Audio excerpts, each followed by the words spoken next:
여러분 안녕하십니까. 경제현장 오늘 고광철입니다. 오늘의 주요 뉴스 전해드리겠습니다. 현대차가 미국 GM과 픽업 트럭, 소형 세단, 소형 SUV 등 5종류의 차량을 공동 개발하기로 했습니다. 두 회사는 공동 개발 차량의 양산이 본격화하면 연간 80만 대 이상을 생산 판매할 것으로 기대하고 있습니다. 현대차는 이번 GM과의 동맹으로 트럼프 행정부의 관세 파고를 넘을 수 있는 돌파구를 마련했다는 평가입니다. 삼성전자가 애플의 차세대 반도체를 미 오스틴 파운드리 공장에서 생산합니다. 애플의 새 아이폰에 들어가는 이미지 센서를 현지 생산 라인에서 양산할 것으로 보이는데요. 삼성전자는 테슬라에 이어 애플과의 협업까지 이뤄내 파운드리 사업 회복에 기대감이 높아지고 있습니다.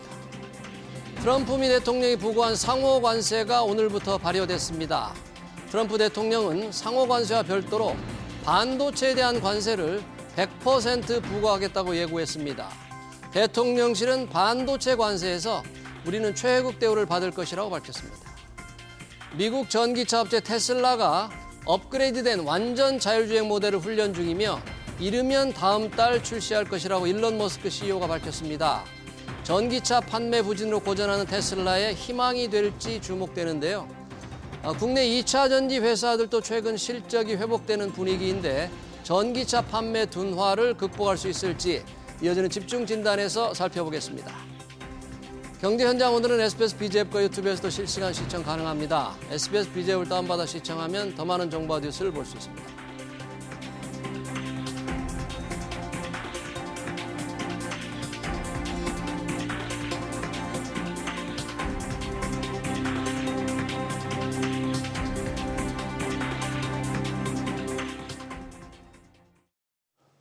네, 침체 긴 터널에 들어간 국내 2차 전지 업계가 회복 조짐을 보이고 있는 걸까요?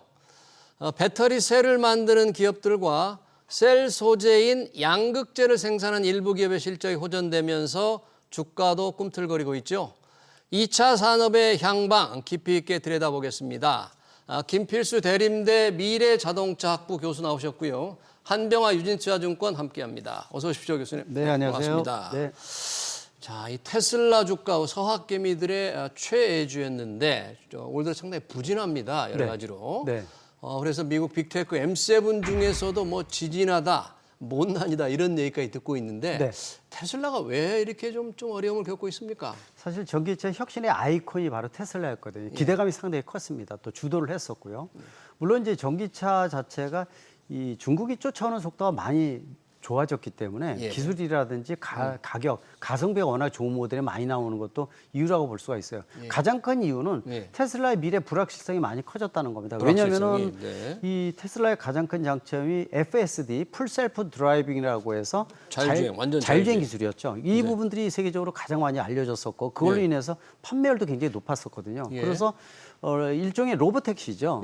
그래서 얼마 전에도 이 텍사스 오스틴에서 한 10대에서 20대 정도 시작을 하면서 알렸지만은 사실 이 10대 20대 시작을 했는데 사고가 많이 생기기 시작을 한 거예요. 뭐냐면은 고도로 차가 오른다든지 자기 차로가 아닌데 막 올라왔는지 과속 또는 이 과하게 감속을 한다든지 이런 여러 가지 문제가 생기면서 부작용이 상당히 컸습니다. 이거 보급할 수 없다는 부정적인 시각이 상당히 커졌다는 게 가장 큰 이유라고 볼 수가 있고요. 그러다 보니까 실제로 미래의 불확실성에 대한 뭐 전기차도 가성비에 대한 변화도 좀 떨어지고 일단 전기차 판매도 유럽 이런 데서 굉장히 좀 부진한 거죠. 판매 자체가 많이 떨어지고 있어요. 있는 왜냐하면 디자인의 변화가 그렇게 크질 않지 않습니까? 디자인의 변화. 예, 자동차 제작사 하게 되면은 새로운 디자인 감각을 갖는 모델이 짧은 이 라이프 사이클을 가지면서 계속 투입되면서 신차 효과를 많이 누리는데 아시겠지만은 이 테슬라 자체는 기존의 어떤 디자인이 큰 변화가 없어요. 거기다가 이제 예를 들어서 뭐 이 풀셀프 드라이빙, 오토 파일럿을 기반으로 해서 뭐 또 예를 들어서 OTA라고 실시간 무선 업데이트 이런 기능을 강조를 했었는데 이런 OTA 같은 거는 모든 차량이 다 지금 시작을 하고 있고요. 그러다 보니까 차별화에 대한 혁신을 끌고 가는 그런 부분에 대한 변화가 굉장히 떨어졌다는 게 가장 큰 이유고 역시 로보택시 쪽, 자율주행 기술 쪽도 좀 떨어지면서 그런 부분들도 좀 신뢰성을 떨어지고 또 한 가지는 이제 트럼프 이 당선될 때 지원을 많이 했잖아요. 그렇죠. 그래서 기업은이 정치에 개입하는 것은 깊이 들어가가지고 굉장히 위험성이 큽니다. 리스크가 컸던 거죠. 그렇죠. 그러면서 또 갈라지면서 그것에 대한 불확실성, 또 CEO에 대한 불확실성도 있어서 이런 여러 가지가 가미되면서 결국 주가에도 반영이 돼서 떨어지고 판매율까지 떨어지고 있다고 보고 있습니다. 그러니까요. 주가가 올 들어서 뭐 30% 가까이 떨어져 있고 지금 네. 전고점에 비하면 뭐 거의 절반 수준으로 지금 낮아져 있는 것 같아요. 굉장히 많이 떨어져서 뭐 옛날 그 테슬라 하게 되면은 절대로 떨어지지 않는 이런 어떤 아성이 있었는데 그 부분들이 많이 무너진 게 아니고 그만큼 이제 경쟁이 심화됐다는 뜻도 많이 가지고 있습니다. 전기차 판매가 안 되도록 잠깐 언급하셨다시피 완전 자율주행 기술이라든지 로보트, 네. 로보트에서는 뭔가 이게 혁신을 보여줄 것이다. 그래서 제가 잠깐 언급을 했는데 테슬라가 빠르면 다음 달에 업그레이드된 완전 자율주행 모델 지금 훈련 중인데 출시할 거다. 머스크는 여기 좀 기대를 걸고 있다 그러는데 그 부분의 어떤 혁신, 기술력 이런 게 뭐 압도하지 못합니까? 다른 아직까지는 휴머노이드 로봇이라고 해서 앞으로 이제 굉장히 크게 뜰 것이 이제 로보빌리티, 로봇과 모빌리티 합쳐서 로보빌리티라는 말도 쓰고 있어요. 로보빌리티. 예, 로보빌리티. 예. 그 중에서 이제 각종 산업 현장이나 아니면은 상용화 시켜서 나올 수 있는 게 사람같이 서서 움직이는 휴머노이드 로봇에 대한 기대감이 있습니다. 그 중에 하나가 이제 옵티머스라는 모델이거든요. 옵티머스 로봇. 예, 이 네. 모델이 이제 아마 작업 현장에 올해 후반부터 본격적으로 투입하겠다고 앨런 머스크가 발표도 했어요. 문제는 후반 후에. 또 앨런 머스크 본인이 엉뚱한 얘기도 많이 하지 않습니까? 예전에 또 뭐 도치코인 얘기하고 좀 엉뚱한 부분이 많아요. 그래서 뭐 논란이 많이 되고 있고 또 한 가지는 발표를 하는데 예. 발표를 해서 그 신뢰성이 높아서 바로 그 부분이 입증이 되느냐 그게 아닙니다.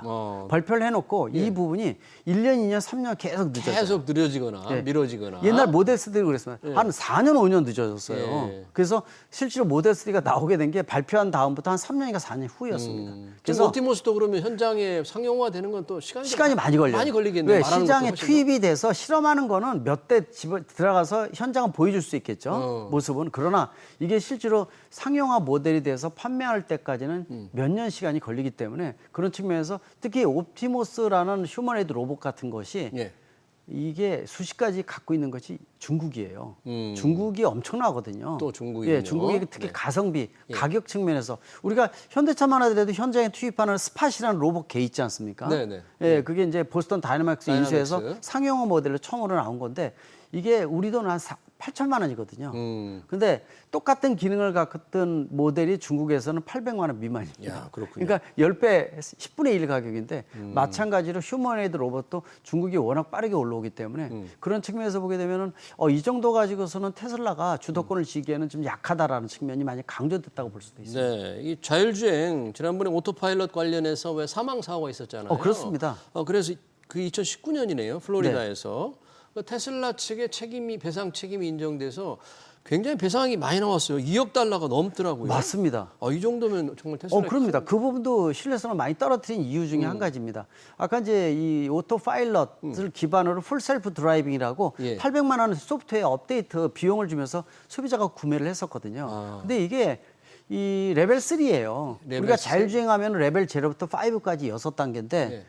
진정한 자율주행은 레벨 4부터입니다. 아, 그래서 레벨 3까지는 운전 보조 기능이지 이거 믿으면 안 되거든요. 예. 지금 현재 중국의 13개 대도시라든지 또 미국도 샌프란시스코, LA라든지 이번에 텍사스 오스틴 예. 이런 데서 진행하는 것은 레벨 3 개념에서 아직 레벨 4까지 못 올라갔어요. 그래요. 근데 네. 그런 부분에서 이거를 근데 소비자들은요. 예. 오토 풀 셀프 드라이빙이라는 말 듣게 되면은 내가 운전하는 대신 스위치 이거 누르면 얘가 알아서 해주겠지라고 생각해서 네, 그리고 저희 뒤에 앉아가지고 잠을 되겠다. 잔다든지 예. 휴대폰 보고 있다가 예. 그래서 사망하는 운전자가 굉장히 많습니다. 미국 내에서요 굉장히 많습니다. 기술력으로만 보면 중국 회사들에 비해서 어떻습니까? 풀 셀프 드라이빙에서.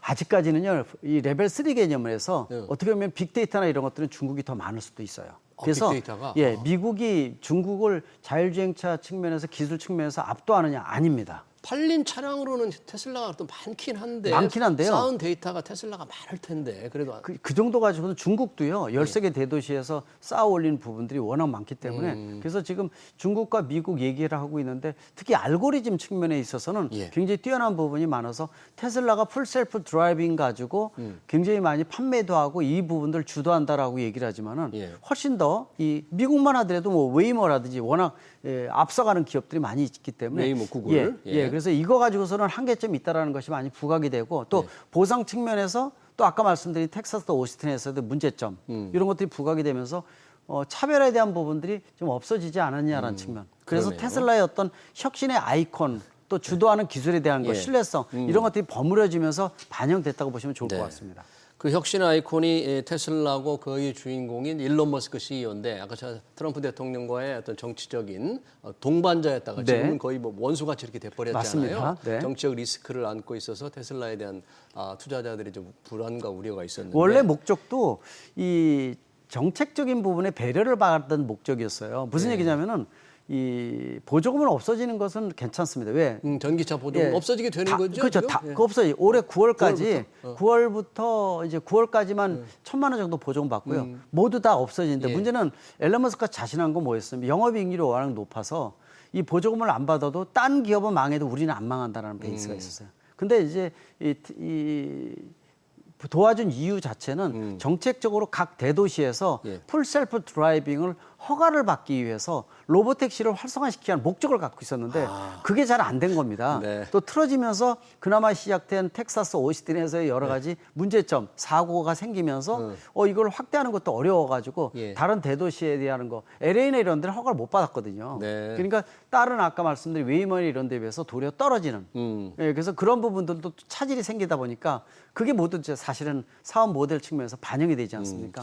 그래도 이 테슬라 이사회는 역시 머스크에 대한 신뢰가 많은가 봅니다. 저는 사실 네. 깜짝 놀라서 이 뉴스를 보고 예. 이사회가 일론 머스크 CEO가 CEO 자리나 고위직을 지킨다는 2년간 지킨다는 전제로 스톡 옵션 9,600만 주, 네. 당시 주가로 40조 원이네요. 네. 주기로 했는데 이건 그만큼 여전히 머스크가 꼭 필요하다는 그런 왜냐하면 뜻이네요. 이사회에서는. 이 사람을 대신할 사람이 없다. 대신할 사람이 없어요? 원래 테슬라 하면 앨런 머스크가 시작점을 줬기 때문에 네. 이 사람을 대신할 사람이 없어요. 결국은 뭐 사람 본인이 약간 이제 왔다 갔다 하는 것들도 있고 위험 요소, 리스크 요소도 많이 있지 않습니까? 예, 독불장군 형태도 있고 그렇지만은 결국은 이 사람이 모든 것을 좌우할 수밖에 없다라는 측면이기 때문에 네.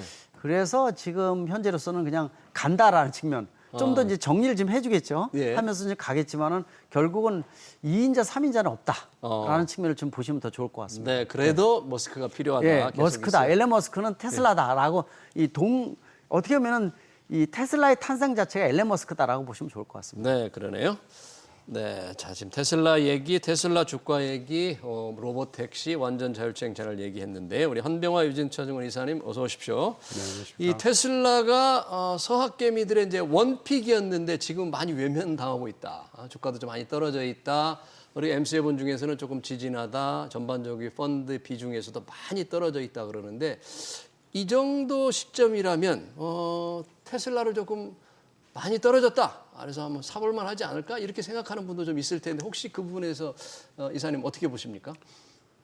많이 떨어졌다고 생각하는 것은 이제 이게 절대치는 아니니까요. 예. 절대치는 아니고 일단 테슬라를 좀 안정적인 측면에서 매수를 할 수 있으려면 일단 전기차 판매가 다시 증가세로 전환을 해야 됩니다. 전기차 판매가 예, 작년보다 올 상반기까지 보면 한 13% 정도 판매가 이제 감소를 했거든요. 그러니까요. 예, 그러다 보니까 이제 뭐 다른 부분이 아무리 늘어나봤자 테슬라는 전체 판매의 80%가 넘게가 전기차 판매입니다. 전기차 판매. 매출액에. 네. 그러다 보니까 이제 그 부분이 이제 다시 늘어나야 되는. 근데 그게 늘려면 일단 그동안 이제 평판 리스크가 너무 안 좋아져서 네. 기존에 팔리는 차만 가지고는 좀 불가능하거든요. 예. 네, 그래서 신규 모델이 어느 정도 이제 구상이 나와야 될 것 같고요. 예전에 얘기했던 중저가, 그러니까 3만 달러 이하의 중저가 차가 나와주는 것이 그 급선무지 계획이 않나. 지금 정해져 있는 건 아닌가요? 지금? 예전에 이제 한번 얘기를 했다가 슬그머니 이제 없어졌거든요. 그리고 이제 로봇 택시로 대체가 됐는데 로봇 택시는 머스크가 얘기한 것처럼 이렇게 뭐 단기간에 몇십만 대가 팔리고 뭐 이렇게 되기에는 사실은 아직은 그 비즈니스가 사업성이 명확하지 않거든요. 네. 그렇기 때문에 전기차 판매가 일단 증가세로 돌아서야 됩니다. 테슬라의 네. 전기차 판매가 그 부분을 좀 확인하시면 싸다고 할 수 있죠. 판매량을 확인을 좀 먼저 하는 게 좋겠다. 그렇습니다. 투자를 하고 네, 싶은 네. 분들. 그런데 중국의 이 바이두죠. 비아디. 네. 비아디. 네. 그건 유럽에서 굉장히 지금 약진을 하고 있는 겁니까? 그렇습니다. 이 너무 이제 확대가 많이 되다 보니까 유럽에서 공포감을 갖고 역시 관세를 부과를 해서 네. 들어오지 못하게 하고 있는데 그 부분도 요새는 이제 이 고민이 굉장히 많은 게 유럽과 중국인 것 같아요. 그래서 제3세계로 상당히 많이 뻗치고 우리나라도 올해 이제부터 BYD 아토3라는 모델 예. 뭐 초기에 인기를 상당히 많이 끌고 있고 이번에 이제 CD라는 모델까지 투입이 됐어요. 예. 보조금도 많이 이제 주고 특히 이제 우리나라가 다른 국가 대비해서 한 1,000만 원 정도 저렴하게 들어온 겁니다. 우리나라에? 예. 아토3 같은 거는 일본에 비해서 한 1,000만 원 이상 저렴하거든요. 아, 그래요? 예, 그러다 보니까 보조금 받고 2천만 원대예요. 오, 보조금을 받은 BYD가? 예, BYD 차종 중에서 가장 많이 판매된 게 아토3인데 아, 예. 뭐 품질에 대해서는 검증이 많이 돼 있거든요. 예. 예, 그러다 보니까 가격까지 싸다 보니까 소비자가 외면할 이유가 없습니다. 그래서 국내 제작사 현대기아도 굉장히 긴장을 많이 하고 있고 예. 그래서 아까 이제 한 이사님 말씀하신 대로 테슬라 같은 경우는 예전에 이제 모델 2에 대한 거를 얘기가 나왔었거든요. 모델 3 이하 밑에. 예. 근데 그게 이제 구체화되지 않아서 가성비 좋은 중국의 가성비 높은 차와 싸울 수 있는 모델이 필요한데 그 모델이 실체가 안 보이다 보니까 네. 예, 지금 있는 기존의 모델 가지고 계속 버티고 있거든요. 네. 그래서 좀 이런 왜 그러냐면은 옛날의 기술에 비해서 신차 디자인도 바꾸고 다양한 모델이 나올 수 있는 기술이 굉장히 많아요. 근데 제가 보기에는 자동차 분야에서 일반 기존의 자동차 제작사는 디자인도 틀리고 옵션도 틀리게 하면서 좀 더 신차 효과를 통해서 다양성 있게 이 판매율을 늘리는데 네. 테슬라는 지금 나오는 모델 자체가 4가지 모델을 기반으로 변화가 없습니다. 예, 디자인도 변화가 없고 OTA라는 실시간 무선 업데이트라든지 풀셀프 드라이빙 뭐 이런 거 가지고 좀 더 이 움직이는 가전제품의 이미지를 가지만은 예. 좀 더 디자인에 대한 변화 또 모델 2 같은 가성비 좋은 모델 이런 걸 통해서 전기차 판매 대수를 중국 기반 대비해서 좀 올릴 수 있는 이런 역할이 지금 필요한 시점이 아닌가 보고 있습니다. 네, 이게 전기차 판매 우리가 이제 주목을 하는 이유는 전기차 판매가 좀 잘 돼야 전기차에 들어가는 배터리, 배터리와 배터리 소재 회사들 우리 지금 상당히 그 주목을 받고 있는데 그런 회사들도 좋아지려면 판매가 늘어야 됩니다. 근데 전기차 판매가 전 세계적으로는 조금 증가를 하고 있습니다만 여전히 우리의 인식이나 시청자들의 눈에는 그래도 이게 일시적으로 정치 아닌가, 전기차 캐즘 아닌가 이런 좀 인식으로 다가오고 있는데요. 그런 상황에서 배터리 셀의 소재, 양극재를 만드는 에코프로비엠이 지난 2분기 깜짝 실적을 발표했습니다. 이러다 보니까 2차 전지 업종 전체가 많이 좋아지느냐 하는 기대감인데 어떻게 보십니까? 이 셀 회사 양극재 만드는 에코프로비엠 실적 좋아지는 이유. 깜짝 실적은 아니었고요. 그래요? 네, 그 실적이 예상치를 많이 상회를 하긴 했는데 네. 그 상회한 이유가 에코프로비엠이 투자한 회사, 그러니까 인도네시아의 니켈 관련 재련 회사에서 나오는 투자 이익이 400억이 매출액으로 계상이 되면서 예. 그 부분은 이제 원가가 없기 때문에요. 이익이 굉장히 많이 증가한 것처럼 보였습니다. 네. 이 투자 이익은 3분기에도 한 번 더 계상될 예정이라서 인도네시아 그 투자 이익이. 3분기에도 에코프로비엠의 실적은 좋을 것 같고요. 네, 근데 이제 수량으로 보면 1분기보다는 굉장히 많이 증가를 했습니다. 판매량이. 전기차 부분도 그렇고 예. 특히 이제 ESS 그리고 그 데이터 센터의 배터리 백업 시스템에 들어가는 배터리도 이제 고객사인 SDI가 직접 그걸 발굴하면서 네. 최근에 수요가 굉장히 많이 늘고 있어요. 그게 이제 원통형 배터리로 만들어지거든요. 그러다 보니까 실적이 예상 뭐 굉장히 다른 업체들은 사실은 적자도 많이 나고 뭐 적자 난 회사가 훨씬 더 많죠. 배터리 그 소재 부품 소재 회사 보면. 중에서 대부분이 네. 지금 적자. 그런데 이제 에코프로비엠은 1분기부터 흑자 기조를 유지를 했고요. 예. 2분기, 3분기, 4분기까지도 흑자의 분위기는 계속 지금 가는 그런 분위기이기 때문에 네. 투자자들이 좀 이제 거의 바닥은 친 것 같다 이런 이제 좀 안심을 하고 있는 상황입니다. 네, 에코 프로그램 지금 실적을 잠깐 얘기했는데 이 리튬 원자재 리튬 가격에 상당히 영향을 받는다. 리튬 가격이 오르면 이 실적이 조금 영향을 받는다 그런데 지금 이 상승세는 계속 어느 정도 수준입니까? 이어지고 있습니까? 이어지고 있다고 볼 수가 있습니다. 예전에 이 리튬이나 이런 가격이 워낙 낮았었거든요. 그러다 예. 보니까 여러 가지 충격을 많이 줬었는데 요새는 이제 많이 올라가면서 그런 부분들이 이제 희석이 되지 않을까 이렇게 보고 있는데 뭐 아시겠지만은 전기차 전체 가격의 약 40%가 배터리 배터리니까. 가격입니다. 근데 이제 네. 배터리의 약 40%가 바로 양극재예요. 양극재고요. 그 양극재 에코프로엠이 차지하는 글로벌 시장의 위치는 굉장히 높다고 보고 있거든요. 결국은 주가 뭐 이런 거 반영하는 것은 한 3가지가 가지가 결론을 줘요. 예. 판매가 많이 되는 거. 예. 그리고 또 두 번째는 신기술을 통해서 뭔가 다른 기업 대비 차별에 대한 부분들. 네. 또 실제로 소재에 대한 가격이 어떻게 이제 영향을 끼치냐 이런 소재가, 부분들이거든요. 그 소재에 대한 부분들이 이제 리튬이나 리튬. 이런 것들도 있고 예. 또 아까 한 이사님 말씀하신 대로 인도네시아에 투자한 부분들이 예. 사실은 이게 원스톱으로 재련부터 시작해서 최종 양극재까지 가는 이 원스톱 서비스 시스템에 대한 부분들은 다른 글로벌 기업에서는 없는 모델이거든요. 이런 것들이 이제 좀 차별에 대한 부분들이 많이 반영이 되지 않을까 이렇게 보고 있고 예. 또 ESS는 굉장히 많이 늘어날 것으로 보고 있어요. 왜냐하면 ESS는 네. 최근에 이제 인공지능 쪽이 세계적으로 이제 화두가 되고 있으면서 예. 전기차가 3배, 4배 정도 소요가 되거든요. 근데 에너지가 예, 그렇죠. 전기가. 전기 에너지가 그래서 변화가 굉장히 큽니다. 결국 전기 에너지를 어떻게 만들어내는 자가 앞으로 화두거든요. 예, 그래서 그 부분들을 보완을 할 때 중간에 역할을 할 수 있는 게 데이터 센터나 바로 ESS랍니다. 그래서 네. 그 ESS의 수요가 생각 이상으로 다양한 분야에 많이 쓸 수 있다는 것이 그래서 전기차를 대체할 수 있는 지금 전기차가 주춤하는 전기차 캐즘에 대한 여러 가지 문제가 있는데 ESS 쪽을 개발을 하면서 이 부분에 대한 이 활성화도 상당히 좀 역할을 하기 때문에 그 네. 부분들이 에코 프로그램에 영향을 주는 요소라고 분명히 보고 있습니다. 네, 이 전기차에 대체할 수 있는 정도의 수요가 과연 ESS에서 어느 정도 나올지. 지금 이 양극재 회사, 소재 회사를 얘기했습니다만 배터리 셀을 만드는 2차 전지 회사들의 실적도 조금 2분기에 조금 나아졌죠, 전반적으로. 다 네. 그런 건 아닙니다. 어떻게 SDI만 삼성 안 SDI. 좋아졌고요. 예. LG엔솔도 예상보다 좋았고요. 예. SK온도 예상보다 좋은 배터리 부분은 적자가 많이 축소가 됐습니다. 그 부분, 그 네. 부분의 그 근본적인 원인, 조금 개선된 원인이 또 ESS에서 차지하는. ESS가 영향이 좀 있죠. 예, 왜냐하면 이제 ESS가 그동안은 미국향 ESS가 연간 시장이 40에서 한 50기가와트 정도 됩니다. 예. 원래는 사실은 배터리 시장에서 보면 전기차 대비 ESS는 한 10% 수준이었거든요. 근데 이제 굉장히 많이 증가를 했고요. 예. 지금은 미국으로 보면 미국은 전기차 판매는 정체되고 있기 때문에 예. 사실은 배터리 규모로 보면 한 60% 근처로 전기차 대비해서 ESS 많이 올라오네요. 배터리 규모가 많이 따라왔습니다. 예. 그리고 우리 셀 업체들 입장에서 보면 ESS 판매가 확대가 되면 예. AMPC라는 보조금을 ESS는 이 완성차 업체들하고 JV가 없기 때문에 이 공유를 하지 않습니다. 투자 보조금. 네. 그렇죠. 네. 지금 전기차 배터리는 많이 팔리면 이제 이걸 공유를 하거든요. 전기차 업체하고 전기차 회사하고 GM하고 LG하고 나눠주는데. 공유를 하고 뭐 이렇게 공유를 하죠. 테슬라하고도 공유를 네. 하는데 ESS는 이제 그런 JV를 통한 판매가 아니기 때문에 공유를 하지 않습니다. 그래서 ESS는 많이 팔리면 마진율이 더 높죠. 우리 네. 배터리 입장에서는. 그렇기 때문에 시장은 전기차 대비 작으나 예전보다 많이 커졌고 마진율은 높기 때문에 상쇄하는 효과가 배터리 업체 입장에서 보면 굉장히 큽니다.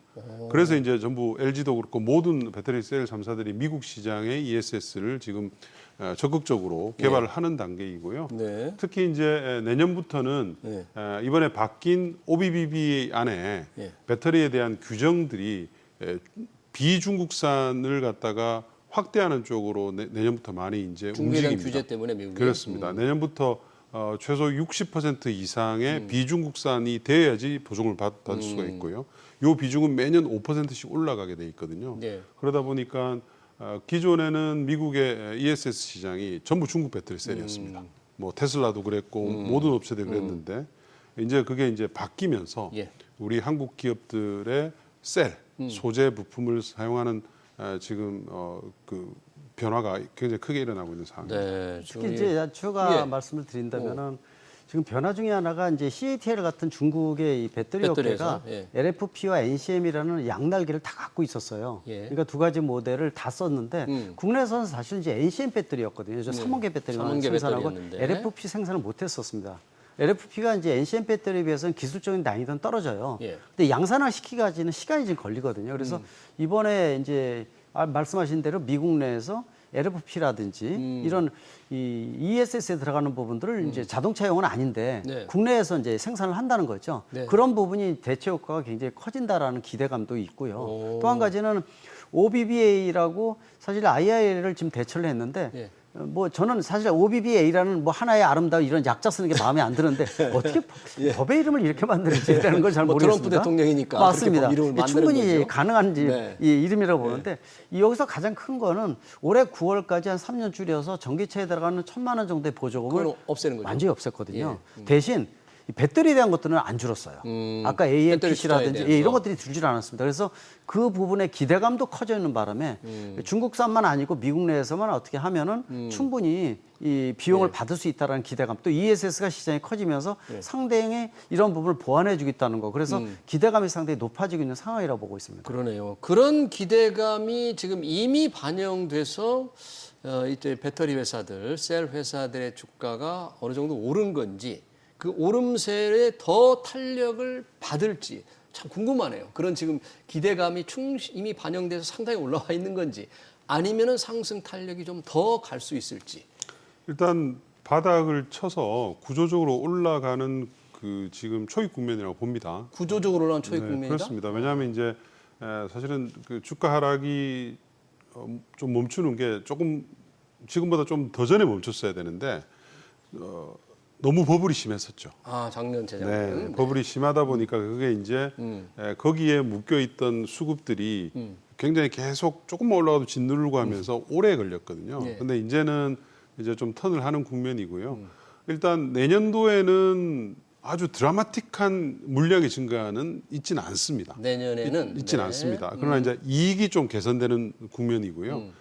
2027년부터는 물량이 많이 증가합니다. 왜요? 왜냐하면 이미 이제 우리 셀 업체들이 2027년부터 새로운 차종에 들어가는 계약들을 좀 많이 했었습니다. 네. 뭐 닛산도 있고요, 머시디도 있고, 뭐 BMW의 그 새로운 젠6 모델들부터 시작해서 많은 그 모델들하고 계약을 한 물량들이 2027년부터 네. 좀 이제 일어납니다. 그러니까 2027년에는 ESS와 전기차의 어떤 두 가지가 동시에 이제 성장을 하기 때문에 그래서 이제 사실은 큰 흐름에 나쁜 것은 좀 지나가는 국면이기 때문에 지금은 좀 여유롭게 좀 보실 수 있는 그런 이제 국면이고요. 거기에 맞춰서 이제 최근에 이제 중국의 공급 과잉에 따른 그런 구조조정도 시진핑이 직접 네, 지시할 지시했죠. 정도이기 때문에 거기에 따라서 이제 말씀하신 아까 리튬 가격의 반등 뭐 이런 것들도 좀 나오고 있기 때문에 네. 그런 것들이 이제 움직이게 되면 배터리를 만드는 입장에서는 좀 소재 좀 빨리 사야 되는 거 아니야? 네. 배터리도 좀 빨리 주문해야 되는 거 아니야? 이런 이제 움직임이 나올 수가 있거든요. 네, 산업의 큰 흐름으로 보면 조금 여유를 가질 수 있는, 좀 희망을 가질 수 있다. 전반적으로 이제 올라가는 큰 구조적인 국면의 초입 아닌가 이렇게 이제 분석을 해주셨는데 우리 정부도 지금 뭐 데이터 센터를 대규모로 짓겠다. 이재명 정부에서도 앞으로 이 수요가 좀 확 늘어날 가능성이 좀 있는 거죠. 지금 이 정책만 본다. 그렇습니다. 이 정책에 대해 물론 이제 친기업적인 정책을 얼마큼 펴주느냐가 굉장히 중요해요. 요새 이제 현안 자체가 워낙 트럼프 관세 문제라든지 국내외적으로 문제가 굉장히 혼란스럽지 않습니까? 불확실성이 커졌다는 얘기죠. 그리고 미국만의 자국 우선주의냐 그렇지 않다는 겁니다. 유럽도 그렇고 각국마다 이제 자기네만의 장점을 갖고 있는 자국 우선주의가 강조되기 때문에 현장에 들어와서 공장을 지라는 게 요구 조건이 많아져서 수출을 기반으로 하는 대한민국 입장은 더 곤혹스러운 겁니다. FTA가 무너지고 WTO가 무너지고 있거든요. 그렇죠. 그런 측면에서 기업하기 좋은 환경 구조를 만드는 부분들이 굉장히 중요한데 이재명 정부가 그런 부분을 어떻게 해서 과연 국내에서 산업 공동화가 생기지 않게끔 잘 만들어주느냐도 굉장히 중요해서 차 같은 경우에도 국내에서는 연봉이 워낙 높다 보니까 또 노사 문제도 있지 않습니까? 그래서 고부가 가치로 만들 수밖에 없어요. 예. 도요타 같은 경우에도 일본 내에서 렉서스 같은 고급 모델만 만들고 일반 대중 모델은 해외 현장 공장으로 많이 나갔는데 국내에서도 아마 제네시스 같은 모델이라든지 고부가 가치 쪽으로 많이 하면서 이런 충격에 대해서 좀 완화시키고 역시 전기차나 이런 보조금 정책은 아마 저희가 이제 전기차 협회장이니까 뭐 환경 보조금 문제 관련하지만은 아마 늦게까지 가기로 했거든요. 그러니까 대한민국은 다른 선진국들에 비해서 금액은 줄더라도 끝까지 간다. 아, 그래요? 라는 부분들은 네. 좀 더 이 전기차의 활성화 또 이 충전 인프라에 대한 활성화라는 기대감을 좀 줄 수가 있다고 보고 있습니다. 알겠습니다. 한병관 선생님 짧게 배터리라든지 이런 ESS 이런 산업의 확대 측면과 이재명 정부의 정책을 연결해서 좀 코멘트 좀 할 수 있습니다. 굉장히 적극적입니다. 적극적이죠. 이재명 정부 들어와서 왜냐하면 최근에 이제 그동안 몇 년 동안 안 했던 ESS의 중간 공급 계약을 산업부가 주도가 돼서 체계를 적극적이다. 했습니다. 3.2기가와트 아워 되니까 1조 한 3, 4천억 정도 되거든요. 작은 규모가 아니고요. 근데 이게 이제 시작에 불과합니다. 10월에도 한 번 더 있고요. 예. 내년 초에도 있을 예정이고 아마 이제 기획 지금 이제 산업부에서 에너지 전체 부분이 이제 기후에너지부라는 것이 신설이 되거든요. 네. 그 기후에너지부 신설되면서 전기차와 또는 배터리 ESS 쪽 산업의 활성화를 굉장히 많이 유도를 할 것 같고요. 네. 교수님 말씀하신 대로 전기차 부분의 판매는 원래 기재부는 보조금을 단계를 좀 줄이는 예상을 했었는데 이제 기재부 그 기후에너지부 수장이 되실 분의 말씀은 2030년까지 지속하다. 30%의 전기차 판매가 이루어질 때까지는 지속할 가능성이 높다. 예. 그렇게 이제 말씀을 하셨고 예. 전기차 보조금도 아마 중국과 같은 이구한신, 그러니까 오래된 내연기관 네. 차를 전기차로 전환할 때 보조금을 준다든지 이런 부분들로 조금 더 다양해질 수가 있기 때문에 알겠습니다. 네. 국내 배터리 공장의 수요가 아마 국내 수요만으로도 공장이 다 돌아갈 수 있을 정도로 그렇게 정책 타겟을 잡고 있는 것으로 그렇게 알고 있습니다. 네, 알겠습니다. 테슬라와 국내 2차 전지 산업 생태계 관련 토론 여기서 마치겠습니다. 그러니까 김필수 대림대 미래자동차학부 교수, 한병화 유진투자증권 이사였습니다. 고맙습니다. 네.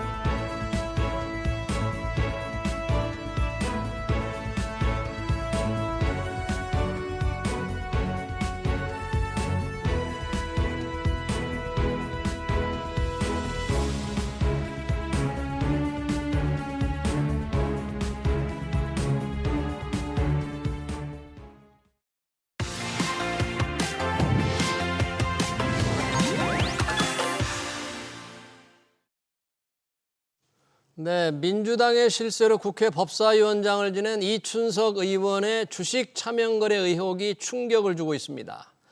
혐의가 사실로 드러날 경우 처벌 수위가 높을 거란 말들이 나오는데요. 좀 더 자세한 얘기 짚어보겠습니다. 법무부인 소울 서정빈 변호사 오셨습니다. 변호사님 어서 오십시오. 네, 안녕하십니까. 그러니까 이춘석 의원 주식 차명거래 의혹입니다. 아직 수사가 지금 시작이 됐기 때문에 아직은 정확한 건 알 수 없습니다만 드러난 사진으로만 드러난 거 보면 충격적입니다. 우선 사건이 어떻게 되는 겁니까? 네, 일단 간략하게 설명을 드리자면 지난 8월 4일에 있었던 일입니다. 당시에는 이제 더불어민주당 소속이자 법사위원장이었던 이춘석 의원이 국회 본회의 도중에 스마트폰으로 주식 계좌 거래를 하는 장면이 포착이 됐습니다. 당시에 이제 네이버라든가 혹은 LG CNS, 카카오페이 등 시가 약 1억 원 상당의 주식을 거래하는 장면이 그대로 공개가 됐었는데 문제는 해당 계좌의 그 명의자가 본인이 아니라 보좌관 차모 씨였다라는 겁니다. 결국 계좌 명의자 그리고 실사용자가 다른 것으로 보였기 때문에 일단 금융실명법 위반 의혹이 곧바로 제기가 됐었습니다. 또 한편으로는 이제 2025년 그러니까 올해 3월에 재산 공개가 있었는데 사실 여기에 따르면 적어도 작년 말까지 이춘석 의원 본인이라든가 혹은 배우자가 보유 중이었던 주식이 전혀 없다라고 신고가 된 상태였기 신고 때문에 안 된 주식이 네, 그렇습니다. 그래서 만약 이 주식이 결국 이후에 이 의원의 것이었다라고 한다면 이 신고 누락으로 인해서 공직자윤리법 위반 혐의까지도 제기가 됐었습니다. 네. 뭐 이와 관련해서 이 의원 측에서는 당시에 이제 보좌관 휴대폰을 잘못 들고 들어갔고 거기서 주식 앱을 열어본 것이다라고 해명을 했지만 그 이후에 또 작년 국정감사 때도 같은 보좌관 명의의 그 계좌 화면을 보는 모습이 또 포착되었다라는 사실이 추가로 밝혀지면서 이 해명에 대한 신빙성은 상당히 떨어졌다라고 평가를 하고 있고 이제 논란이 확산되자 이춘석 의원은 우선 먼저 민주당에서 자진 탈당을 했습니다. 또 한편으로는 법사위원장직도 사퇴를 했고요. 그런데 이제 민주당 측에서는 이에 머무르지 않고 곧바로 이 제명 의결까지 처리를 했었고 당원 자격을 박탈한 거죠. 네, 그렇습니다. 그리고 이제 국민의힘 측에서는 윤리위 징계안을 제출하고 나아가서는 형사 고발까지도 진행을 했습니다. 일단 고발장이 접수되고 곧바로 8월 6일에 서울경찰청 광역수사단 금융범죄수사대가 직접 수사에 착수를 한다라고 알려졌고 현재는 이제 경찰이 입장에서 이춘석 의원 본인을 금융실명법 위반 피의자로 그리고 이제 이 계좌의 명의자였던 보좌관 차모 씨에 대해서는 명의 대여를 방조한 그런 혐의로 입건이 된 상황입니다. 네, 이 사건이 이제 언론에 보도되자마자 휴가 중인 이재명 대통령 엄정한 수사를 지시했죠. 그리고 방금 말씀하신 대로 당원 자격 박탈, 이춘석 의원은 이제 정청래 대표가 바로 제명 조치했는데 이 정도로 지금 이게 민감한 겁니까? 이렇게 왜 이렇게 정말 사실 주식 투자자들의 불만이 높은데 특별히 민감성이 높은 이유는 뭡니까? 일단 뭐 법적으로 먼저 좀 평가를 해보자면 우선 현직 국회의원이 차명 계좌로 주식 투자를 했다라는 그 사실 자체도 이제 금융실명법 위반에 해당을 하는 건데 입법부 구성원이 이런 범죄에 해당하는 그런 거래를 했다는 것 자체도 상당히 좀 중대성이 있는 그런 사안이라고 보여지긴 합니다. 실명제가 시작된 게 30년이 거의 더 됐죠. 그렇죠. 지금. 네. 그러니까 당연히 이런 금융 거래를 함에 있어서 본인 실명이 아니라 타인 명의로 거래를 한다라는 것이 불법이라는 것은 네. 누구보다도 잘 알고 있을 텐데도 이런 것을 실행했다라는 점 자체가 뭐 일반인과 비교를 했을 때 비교적 더 중대성이 있는 사건이다라고 일단 평가를 할 수가 있을 것 같고 예. 근데 이제 무엇보다도 이런 차명 거래를 한 이유가 무엇인지 이게 어떻게 밝혀지느냐에 따라서 이제 민감도는 훨씬 더 높아질 수밖에 없는 사항이 아닐까 이렇게 생각이 됩니다. 예. 일단 결국 문제가 되는 것은 자본시장법에서 이 공직자 등 권한이 있는 사람이 예. 업무와 관련해서 알게 된 미공개 중요 정보를 이용해서 주식 거래를 할 경우에는 강하게 또 처벌을 하고 있습니다. 미공개 정보라는 것은 이춘석 의원이 뭐 국정기획위원 2분과 AI를 다루는데 그 AI 관련 지금 사건이 있었잖아요. 그렇죠. 정확하게 좀 부탁합니다. 네, 그래서 이제 당시에 뭐 분과장을 하면서 이 정부의 AI 정책과 관련된 사안들을 미리 접할 수밖에 없는 그런 위치에 있었고 예. 사실 이 중요한 정보 그리고 공개되지 않은 정보를 선제적으로 이용을 해서 주식 거래를 할 경우 이 다른 주식 시장에 있는 다른 뭐 투자자들과 비교했을 때 상당히 유리하게 이득을 취할 수 있는 구조이기 때문에 결국에는 문제가 되는 것이 이 자본시장법 위반 문제도 있는 것 아니냐. 라는 네. 이야기가 나오고 있는데 예. 사실 이렇게 뭐 중요 정보의 접근성이 매우 높은 고위 공직자가 미공개 정보를 이용한다라고 한다면 일단 일반 투자자들에 대해서는 불공정한 경쟁이 되는 거고 나아가서는 이제 시장 질서를 또 훼손하는 또 중대한 문제가 되기 때문에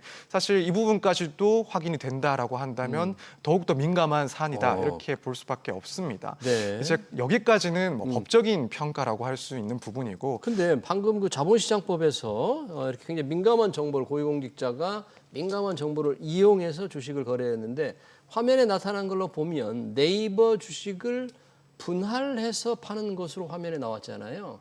당시 국가대표 우리 국가 AI 프로젝트를 지금 정부가 발표한 직후였는데 네이버가 그 5개 회사에 들어갔지 않습니까? 네. 그러니까 연결 관계가 있는 거죠. 이걸 알고 하지 않았을까? 그런 혐의를 받는 거잖아요. 그렇죠. 이제 아무래도 당시에 이제 분과장으로서 담당을 하고 있던 업무 중에 하나가 결국 이제 이재명 정부의 AI 정책과 관련된 내용들을 담당을 하고 있는 것이었고 거기다 말씀하신 것처럼 당시 거래했다라고 보이는 그 내역들이 결국 이 AI 분야에서 중요한 위치를 차지하고 있는 기업들에 대한 주식이었기 때문에 이 상황을 봤을 때 그리고 네. 거래 시점을 봤을 때 이 부분은 분명히 뭐 분명히까지는 아니겠지만 네, 네. 이 부분은 미리 취득한 혹은 뭐 직후에 취득한 이런 정보를 이용해서 다른 투자자들에 비해서 훨씬 유리한 그런 거래를 한 것 아닌가, 결국 이 정보를 이용한 것 아닌가라는 의혹을 충분히 살 수 있는 지점이긴 합니다. 네. 물론 이제 이 부분 수사는 더 해봐야 되는 해봐야죠. 사항입니다. 왜냐하면 네. 사실 뭐 이런 단기적인 거래만을 두고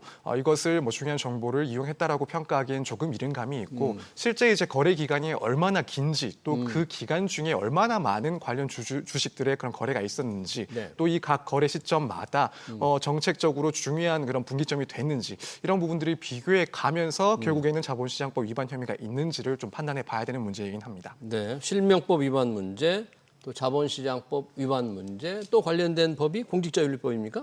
네, 그렇습니다. 일단 공직자윤리법 역시도 이제 혹시라도 이 주식의 소유자가 실제 소유자가 이준석 의원이라고 보여진다면 그리고 그 보유한 시점이 뭐 작년까지도 보유를 하고 있었다라고 한다면 해당 주식에 대해서 이제 재산 신고를 하지 않았기 때문에 네. 그 신고를 누락해 해서 결국에는 공직자윤리법 위반 문제도 발생을 할 수가 있습니다. 이게 차명거래 의혹이라는 걸 차명거래라는 걸 확실히 밝혀내는 건데 그게 어렵진 않겠네요. 핵심적인 수사 포인트.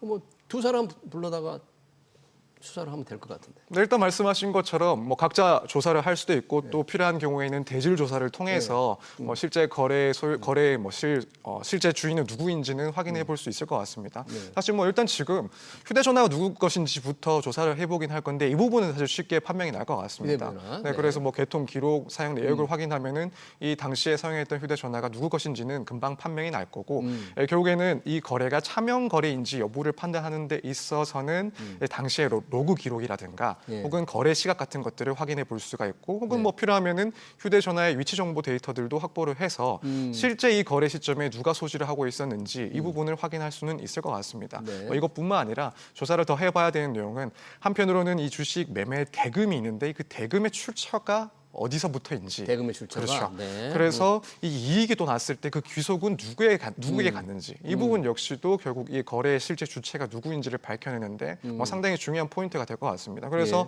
예컨대 이 의원으로부터 이 주식 대금이 나왔다, 혹은 이 의원의 가족으로부터 나왔다, 아니면은 뭐 보좌관이 주장을 하는 것과는 다르게 이 매매 대금의 출처가 너무 불분명하다. 그리고 귀속 주체는 또 이 의원 측이다라고 한다면 그렇다면 이제 이런 부분들은 결국 차명 거래가 밝혀지는데 가장 뭐 핵심적인 중요한 증거로 사용이 될 것이다 이렇게 볼 수가 있습니다. 지금 실제 계좌 명의주로 보이는 보좌관도 입건이 됐는데 명의를 이제 드러나면 명의를 빌려준 것으로 밝혀진다면 보좌관은 어떤 법률적 책임을 지게 되나요?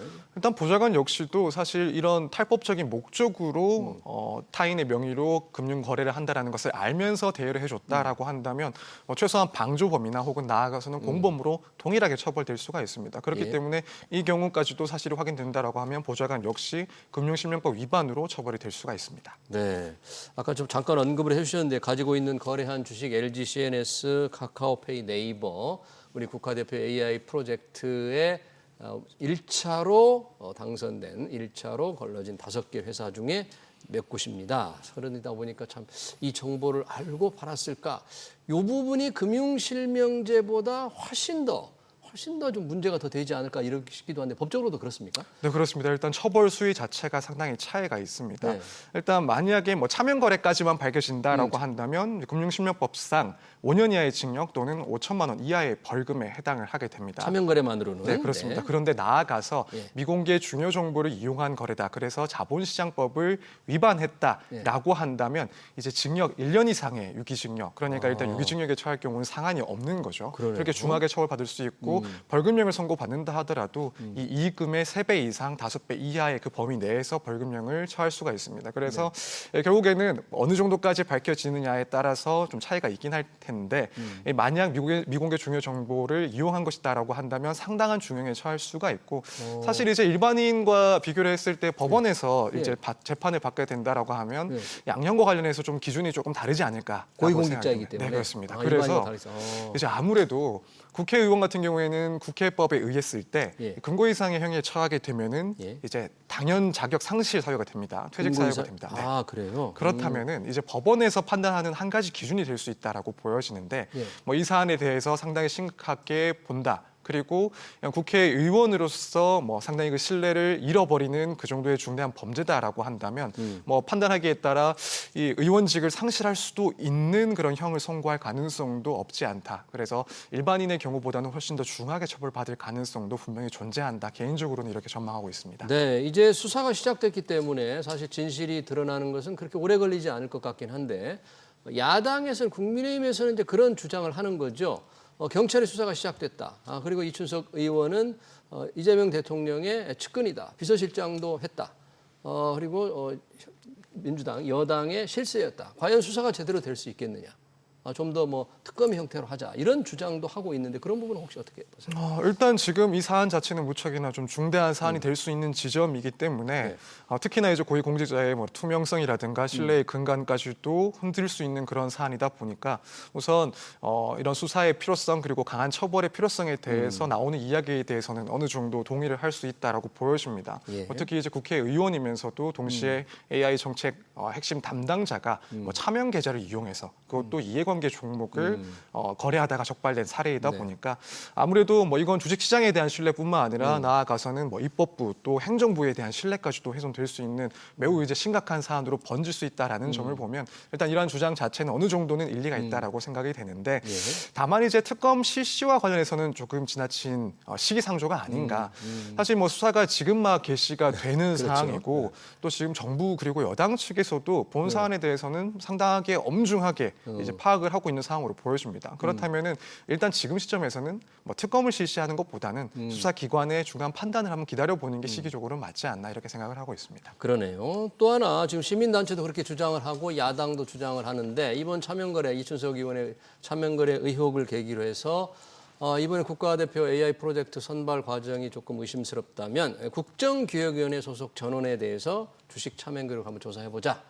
그리고 차제에 아예 국회의원들 정말 차명거래 의혹 이 조사할 수는 있을지 모르겠습니다만 하자는 주장까지 나오는데 그 부분은 어떻게 생각하세요? 일단 사안의 중요도 민감성을 봤을 때 어느 정도 설득력이 있는 주장이라고 보여지긴 합니다. 사실 과거에도 이런 의혹들이 터져 나왔을 때 전수조사가 있었던 일이 있었고 과거에도요? 대표적인 게 네. 2021년에 예. 이제 한국토지주택공사 사태 그러니까 당시에 이 LH 직원들 LH, 일부가 네. 그렇죠 내부 정보를 이용해서 뭐 3기 신도시 개발 예정이었던 뭐 광명이라든가 시흥 이쪽 토지를 이 대규모로 미리 매입해서 투기했다는 의혹이 크게 이제 났던 상황이 있습니다. 예. 그리고 뭐 실체도 어느 정도 확인이 됐었고요. 이때 이제 워낙 뭐 부동산 투기라든가 불평등에 대해서 국민적인 공분이 컸었고 또 공직자의 도덕성이라든가 혹은 여기에 대한 강한 불신이 있었기 때문에 상당히 파장이 컸었습니다. 네. 이때 이제 실제로 국회의원 그리고 그 가족들에 대해서 부동산 보유 상황에 대해 이 전수조사를 실시를 했었습니다. 네. 그때 국민권익위원회에서 국회의원 본인뿐만 아니라 배우자라든가 직계 좀비속이 보유한 부동산에 대해서 실제로 이제 전수조사를 실시를 했고 또 파악을 해보니 일부 명의신탁 혹은 뭐 업무상 비밀 이용을 한 의심 사례들 이런 것들이 몇 건이 확인돼서 당시 이제 특수본에다가 송부를 했던 그런 전례가 있기 때문에 물론 앞으로 어떤 이야기들이 나오는지 지켜봐야 되긴 하겠지만 네. 이런 전수조사와 같은 이야기는 국민들 입장에서 봤을 때는 어느 정도는 설득력이 있는 주장이 아닐까라고 개인적으로는 생각하고 있습니다. 네, 잘 들었습니다. 이춘석 의원의 차명 주식거래 의혹 관련 얘기 잘 들었습니다. 지금까지 서정빈 법무부인 소울 변호사였습니다. 변호사님 고맙습니다. 감사합니다. 네.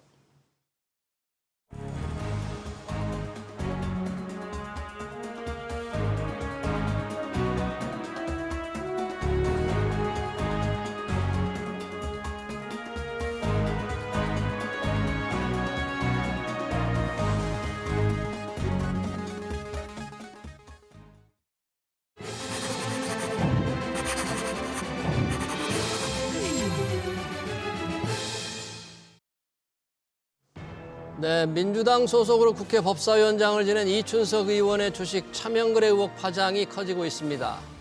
국정기획위원으로서 국가대표 AI 프로젝트 미공개 정보를 이용한 혐의도 겹쳐 있죠. 사실로 밝혀질 경우 최악의 스캔들이 될 텐데요. 대주주 양도세 강화로 화가 난 투자자들은 민주당원 자격 박탈이 아닌 의원직 박탈을 해야 할 중대 범죄라고 분노합니다. 고위공직자들의 도덕과 준법 정신이 이 정도밖에 안 되는 건가요? 신속하고 정확한 수사를 기다리겠습니다. SBS 비즈 경제현장을 여기서 마치겠습니다. 시청해주신 여러분 고맙습니다.